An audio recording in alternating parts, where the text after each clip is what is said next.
Joining me to talk about that and more around the world of LSU is the host of the Hunt Palmer Show over at 104.5 ESPN. It's Hunt Palmer himself. Hunt, what's going on, man? Not a ton. How are you this morning? Same stuff, different day, my man. A lot of talk around the baseball world, especially in the transfer portal. It's crazy how it's only been a week removed after the season end, and already 7 transfers from LSU is entering the portal. The most recent one is the biggest news with Cam Johnson, last year's number 2 left-handed pitcher and number 11 overall player in the nation, entering the portal. Is there a reason why he decided to enter? Because, I mean, he played well, especially whenever he got his moments. But is there more to why he decided to leave? Yeah, look, every case is different, and I don't know exactly what Cam Johnson's reasoning was. There could be any number of reasons. I do know that he wasn't on the postseason roster when they went up to the regional in Chapel Hill. He was there, but he was in street clothes and watching from the stands. So obviously he was a huge recruit, a big draft risk that LSU was fortunate to get through the draft process and into campus, but didn't have a huge role on the team. Obviously his first start, he walked 6 guys. His first time on the mound, and wasn't really a factor throughout SEC play, pitched in some garbage time innings, but he's certainly a huge talent. He's a guy that's got some refining to do in terms of his delivery and his mechanics and throwing more strikes, and he's got a future in baseball for sure. But this day and age, kids don't have any penalty to transfer. You can always look elsewhere, and so he'll look elsewhere. And he's a Florida kid. We'll see if he ends up in his home state or somewhere else, but obviously not going to be in Baton Rouge. Wouldn't be surprised if he does, knowing where Florida's heading in their direction, going back to Omaha for the 2nd straight year. Yeah, I mean, this is a guy that, like you mentioned, didn't show a whole lot this year, but like you mentioned, this is a big-time talent. Not a lot of people know how good this dude is. And Jay Johnson said in February, he's plenty good enough. You saw it all in November. That's in there. It's more looking at the picture for everything that goes into that. There are more moving parts because he's so big, but he's a great athlete. And it seems like to me, since the portal and NIL has opened up, you're seeing a lot more kids just stay 1 year at a school and then transfer elsewhere if they don't get enough playing time as a freshman, which is, it doesn't make sense to me because of how you're supposed to develop going from one staff to another. Do you kind of know the process behind that? Yeah, I mean, it's the era of player empowerment. They've got the ability to make money. They've got the ability to transfer whenever and wherever they want. And I think the biggest effect that this has had on the game is it's become increasingly regional. I mean, look at the College World Series. 2 conferences are going to be represented, and those are the 2 conferences with the most money in this sport, and the 2 conferences that prioritize this sport. And it's just going to get more and more dramatic. You've seen the Pac-12 obviously cease to exist, but the quality of baseball out there used to be really, really good, and now it's not. You've seen Stanford's best player from last year played for Texas A&M this year. LSU's starting rotation had Gage Jump in it, who was at UCLA, and then you saw how great Thatcher Hurd was, and he was at UCLA. And Jacob Berry was the National Freshman of the Year at Arizona and transferred in to LSU. Arizona State's best player last year was Luke Hill. He played shortstop for Ole Miss this past year. Look at Texas A&M's SEC Freshman of the Year and Gavin RHOBACK. He's from California and now plays in the SEC. It's there's more money to be had in the Southeastern Conference. There's more exposure. There are more resources poured into the programs, and it's just a far superior product than the rest of the country. And the ACC is right there behind it. And you had some really good teams in the ACC this year as well. But with these rules in place where you can transfer without penalty and there's money to be made, you have one good year anywhere that's not the Southeastern Conference of the ACC, jump right back into the transfer portal, and you create a market for yourself. So it's great for the SEC, for the teams in the SEC. It's great for LSU to get Paul Skeens and to get Luke Coleman and Thatcher Hurd and Gage Jump and Tommy White and Jacob Berry and all these guys that they've got in that have created these great rosters. Is it great for the sport? I don't know. I think having one half of the country completely cut out is probably not awesome for the overall health of the sport, but there's no going back. I mean, you're not going to see Cal State Fullerton and UC Irvine and some of these teams reemerge because it doesn't make any sense to play for those teams when you can come to the SEC and play on ESPN and make money and fly charter and all the kind of things that go on down here. Yeah, the only time you'll ever even get on ESPN is when you get to tournament play. So, staying with LSU baseball, moving away from postseason action, let's recap this season as a whole. You get to the midway point of the season after all the preseason expectations. You're expected to go back to Omaha. You got a great roster. You got guys like Tommy White. You got Michael Braswell that should be good.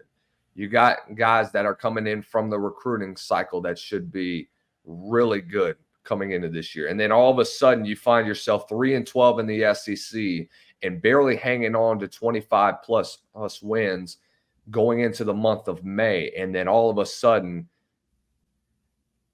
Jay Johnson's crew finally gets it together. They string together a couple of big SEC series wins, and then you get into Hoover and make your way dramatic fashion-wise, make it all the way to the final, end up in Chapel Hill. So what was the turning point of this season that took the Tigers from barely hanging on to getting into Hoover to now all of a sudden they were in conversation of hosting a super regional? I think it was two main things. One that it can't be overstated is the schedule flipping. You played those first 5 weeks of league play, really, really good baseball teams. You played Tennessee, you played Arkansas, you played at Mississippi State, you played Florida. Vanderbilt's rotation was really good. I mean, it was a really tough go of it, early on. And then in the back half, you got to play Missouri, you got to play Auburn, you got to play Ole Miss. The schedule just lightened up, and that was a huge part of it. I also think that Gage Jump's emergence really was a catalyst in this whole thing. He was brilliant at Missouri. He was really good against Auburn and Texas A&M. And he wasn't great early on in league play. How much of that was him figuring some things out in his first full year as a weekend rotation piece at the college level? How much of it was the teams that they were playing weren't as good offensively? I think it was probably a combination of both. And some of the other guys played well as well. Christian Little emerged and came on and was really good. Ashton Larson and Stephen Milum figured some things out late in their freshman year. So it was a combination of both of those things. But I think the schedule easing up was the biggest thing that kind of got them moving. And then once they developed a little bit of confidence and started playing a little bit better, you saw that carry over. Talk to me about Stephen Milum's development, especially when you got into Hoover. That's when, at the midway point of the season, I thought this dude was getting to be – he wasn't where I expected him to be. He was very good coming out of high school. He's a guy that I think he was too much in the nightlife in Baton Rouge. And then I think finally, whenever he started to lock in, pay attention to what was focused on the baseball diamond, I mean, that's when you saw the talent come out, especially when you saw it in postseason play. I mean, this dude is hitting walk-off after walk-off, back-to-back games? And you see him get clutch in those clutch moments. You start to see him locate the ball more. He's playing better. Talk to me about his development as you got into Hoover and into Chapel Hill. So Stephen Milum, if he was 6'2", he'd have never played college baseball because he's got great tools. He can switch hit. He's a good middle infield defender. He's a complete package, but he's short. And so that makes him not as draftable and projectable a prospect. So LSU got him through the draft process and got him to campus in the fall. And in the fall, he was terrible. Did not swing the bat well, could not make plays defensively. I mean, every single time I went out to scrimmages in the fall, he was making an error at second base, which is the quote-unquote easiest infield position to play outside of first base. It was a bad fall, and they gave him some things to work on over Christmas break, and he went back to New Mexico and did all that. And he came back in the spring and was a different guy. And if you'll remember, Josh Pearson was the starting second baseman on opening day. And Stephen Milum got an opportunity later in that weekend to play a little bit, and he swung the bat pretty well. And all of a sudden, he kind of wrestled that job away, and he was great early on. To start SEC play, he hit the skids, and that happens to freshmen. You're facing 94, 96 every single day, guys in the bullpen throwing near 100 miles an hour. That's just not something you see in high school. And he took some time to acclimate to that, but he played good defense, and he continued to work. And all of a sudden, when that schedule eased up in the back end, he started to swing the bat a little bit better. And it kind of culminated with what he did in Hoover, which was fantastic. And the power kind of started to come. The average was pretty consistent early on, and then later into conference play. But the power kind of came on, which I figured that it would, because he's been a guy that's hit for some power in his time, even though he's short. And once he got comfortable, once he got confident, he became one of the better hitters in that lineup. And I think now moving forward with Tommy White gone and Jared Jones kind of being on the fence, he's kind of going to be the stalwart in this lineup for the next couple of years as they kind of add pieces around him. So it was a really exciting journey to watch him go on. And I think everyone now in Baton Rouge expects a lot out of Stephen Milum. Talk to me about going into next season. Obviously, you're going to lose Tommy White. You're going to lose Jared Jones, all likelihood, to the draft. Talk to me about the lineup for next year. And is next year going to be a year where obviously every year should be hosting a regional? Omaha should be everybody's expectation in Baton Rouge. But what are expectations going into next year, and how will this lineup fare going into next year's baseball season? Yeah, expectations don't change around here. You're supposed to be a top 8 seed. You're supposed to play at home until you get to Omaha, and you're supposed to compete for championships. Now, for me personally, as I analyze how a program is developing and what kind of shape it's in, I prioritize 56 games of regular season over 2 on a weekend. If you put yourself in position to be a regional host and a top 8 seed far more often than not, eventually things will happen for you in the postseason. There are always situations like this year where you scuffle and you find a way to play into a regional. And Florida this year didn't have a very good year, and they played good for 2 weeks, and they're in Omaha. But in terms of the health of a program, I'm gonna emphasize 56 games over 2 in a regional. I'm not going to lambaste the program if you lose a super regional. Those things can happen, but the consistency of what goes on over 56 games, I think, is the most important thing. And the anticipation is that next year LSU will put themselves in position to be a top 16 seed, hopefully a top 8, and play at home until you get to Omaha. As far as the lineup goes next year, we just don't know a lot. I know for sure that Tommy White's not going to be back. I know for sure that Hayden Travinsky and Alex Milazzo are not going to be back.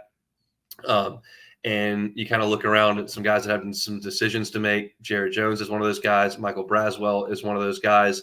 And then you certainly bring back Stephen Milum. You bring back Ashton Larson. You bring back Jake Brown.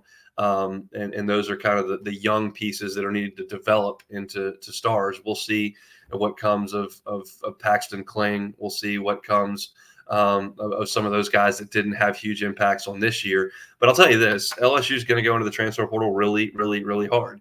And they're going to go try to find the next Jacob Berry and the next Tommy White and the next Michael Braswell. And that's where they are at this point. So over the next 3 weeks, I would anticipate that LSU brings in 3 or 4 guys that are expected to start.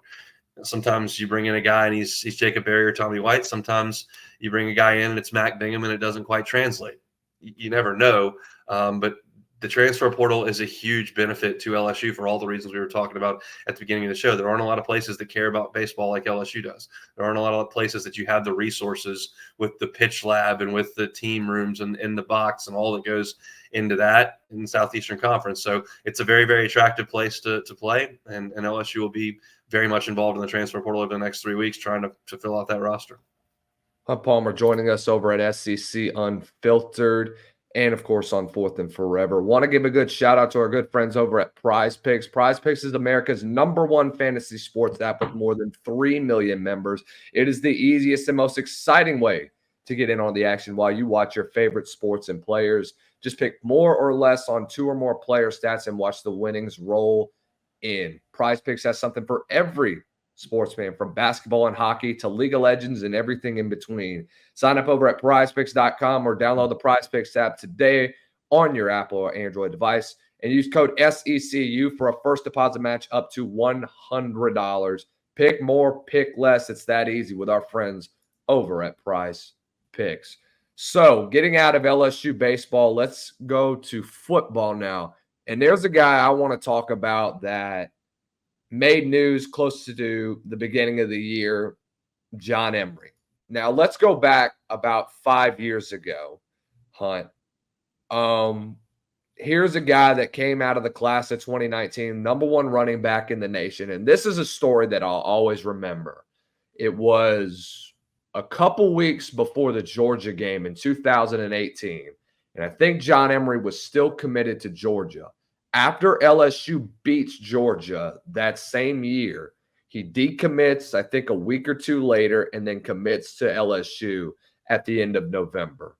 Talk to me, go back to 2018 and talk about that month of November and how big at the time that commitment was if you're an LSU fan.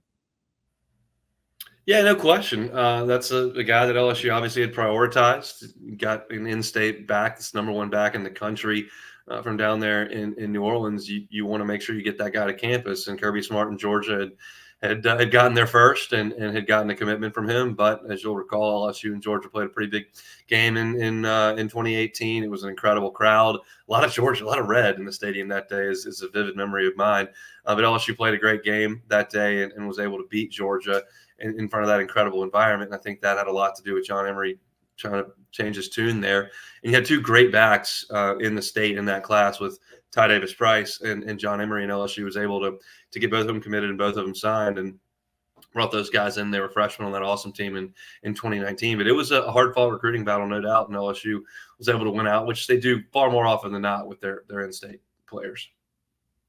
Yeah, and this recruiting class may have been one that is very much well remembered. You got Derek Stingley, who obviously went on. You already mentioned Ty Davis Price.